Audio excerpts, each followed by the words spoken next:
Helmet सक्तीच्या बाबतीमध्ये तर आपण अवेअरनेस म्हणाल तर सतत अवेअरनेस आपलं चालूच असतं आणि आपण कारवाया पण करत असतो. आताही कारवाई सुरू झालेली आपली रेग्युलरच कारवाई आहे.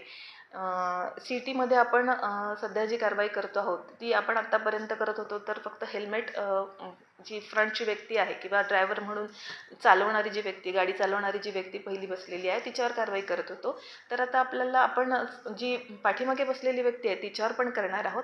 पण ही कारवाई करताना आपण पहिल्यांदा जनजागृती करणं किंवा लोकांना याविषयी माहिती देणं हे आधी करणार आहोत, नंतरच कारवाई करणार आहोत. म्हणजे याचा अर्थ असा पण होणार नाही की तुम्ही हेल्मेट घातलेलं नाही तर फ्रंट सीटवर असलेल्या ड्रायव्हरवर कारवाई करायची नाही किंवा फ्रंट सीटला जे कोणी ड्रायव्हिंग करत आहे किंवा जी गाडी चालवतो आहे टू व्हीलर तिच्यावर कारवाई करायची नाही असा याचा अर्थ होणार नाही. आता हा जनरल प्रश्न आहे, हा सगळ्यांचाच प्रश्न आहे. म्हणजे आम्हाला तर कायदा पाळणं आणि कायद्याच्या दृष्टिकोनातनं सगळ्यात महत्त्वाचं म्हणजे सर्वसामान्य माणसाचं जीवन हे महत्त्वाचं आहे आणि त्या करतात त्यांची स्वतःची सेफ्टी आहे हेल्मेट वापरणं. आणि मग आपण वापरायचं किंवा नाही तर मला असं वाटतं त्यांनी स्वतः ठरवावं की सेफ्टी हा आपला सगळ्यात महत्त्वाचा विषय आहे आणि त्याला आपण प्राधान्य देणं गरजेचं आहे.